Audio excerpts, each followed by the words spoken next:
Hi everyone, thank you for watching my fourth installment of my study abroad vlog in Cologne, Germany. The topic of this week's video is German etiquette and norms and also German language, but before I get into that, I'm once again going to give you a recap of my week.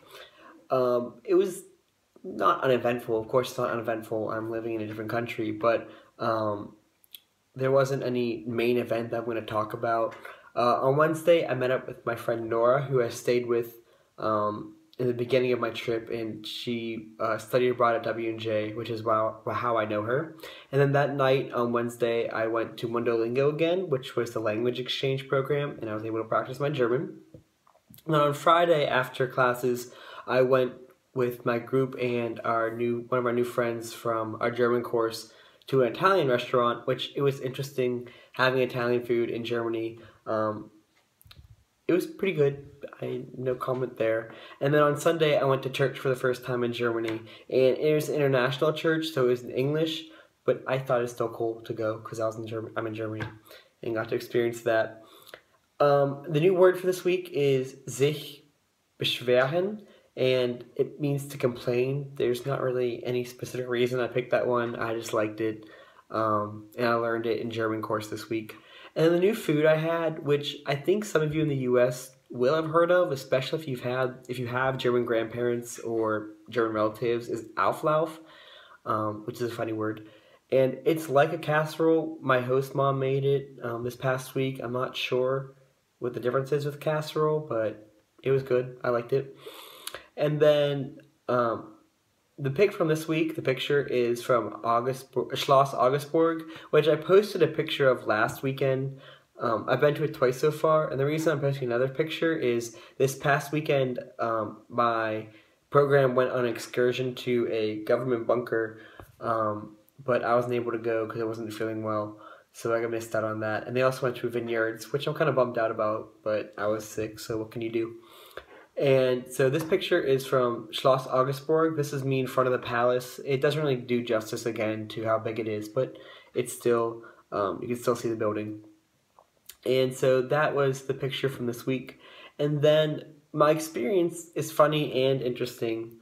Well, to me it's funny. Maybe my humor is different. But it's funny and interesting because there's more tied into it. So the funny aspect is on Friday I went to an American party at this club, and so we're dancing, and it's funny what they think is a typical American party. And naturally they had tons of flags everywhere, or not tons, but there's definitely flags there, American flags, which was nice to see because it made me feel like I was at home for a little bit. And so we're dancing, and I'm dancing with my American friends, and I'm sorry, I'm looking down, I'm reading, and we look over, and there's a man sitting against the wall, and he's sitting against the flag, or there's an American flag, and he sits back against it, and it falls. And this is a huge American flag. And so, naturally, the Americans run over to the flag to put it back up, because I guess to us that's desecrating the flag. So it was funny to see some Americans hustle across a club to put the flag back up. And it took 3 people to put that flag back up, because it was pretty big.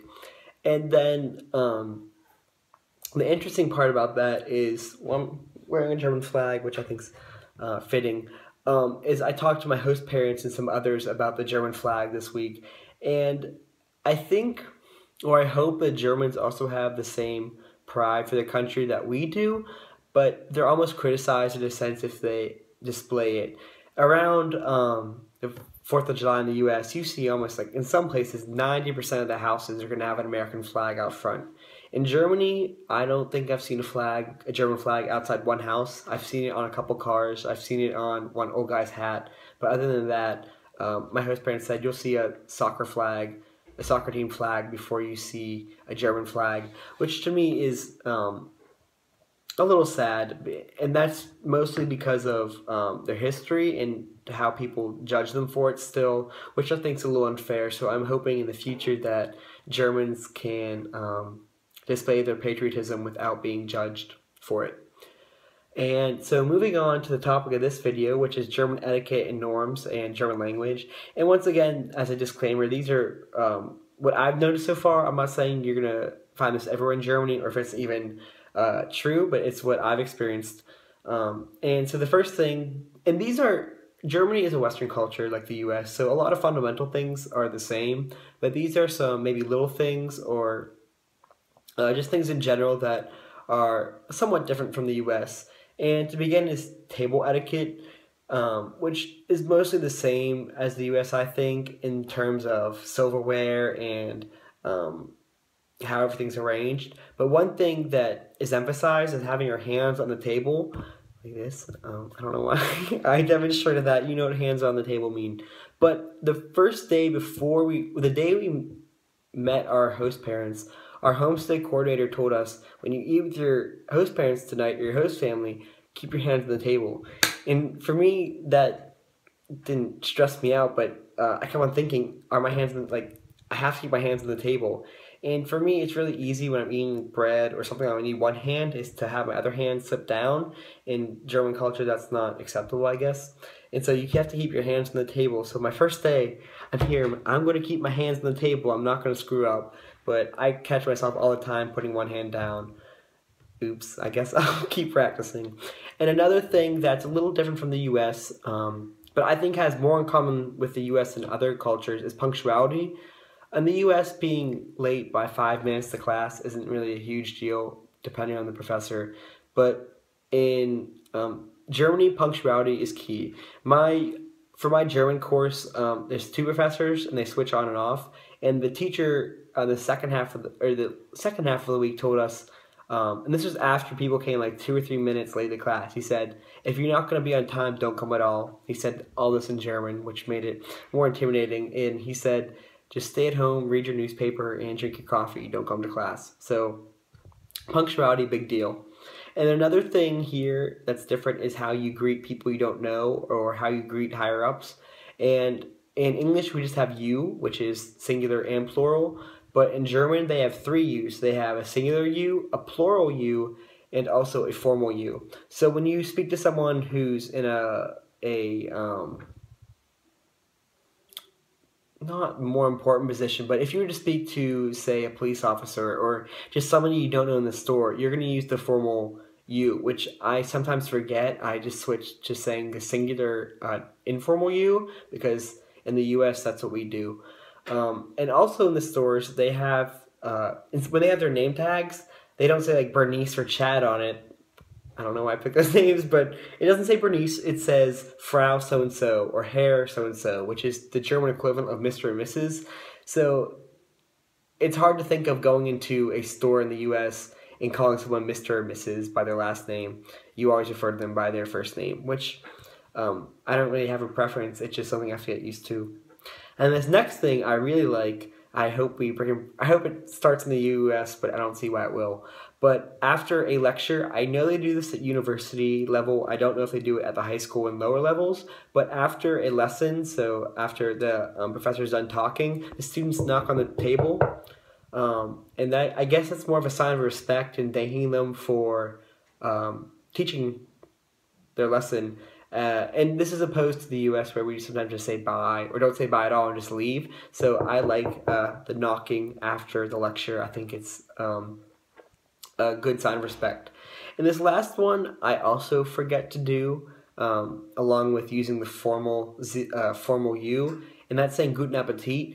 And in the US, people are more familiar with Bon Appetit, which is a French version of have a good meal or good appetite. In Germany, they say it's really important when you're having a meal with somebody, before you eat, just say Guten Appetit, and it's also just a cultural thing. And I not usually, but sometimes I forget to say that with my host parents when we're eating, so I have to work on that as well. And then to get into the second half of this is German language, and this is my 7th year learning German. I started my freshman year of high school. And so when I arrived in Germany, my German was good enough to get around and to communicate with people, but I'm still working on it. And at first I was self-conscious about my accent, because I know I have an American accent. As soon as I talk, I can hear it.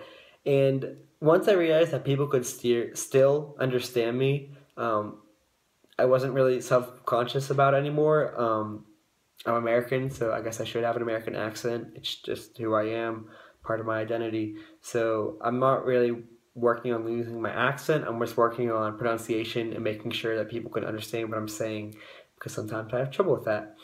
And one of the surprises coming over here was not to sound self-centered that everyone in the world caters to people who speak English, but I think I expected more people to speak English. I wasn't planning, I don't plan on speaking English as much.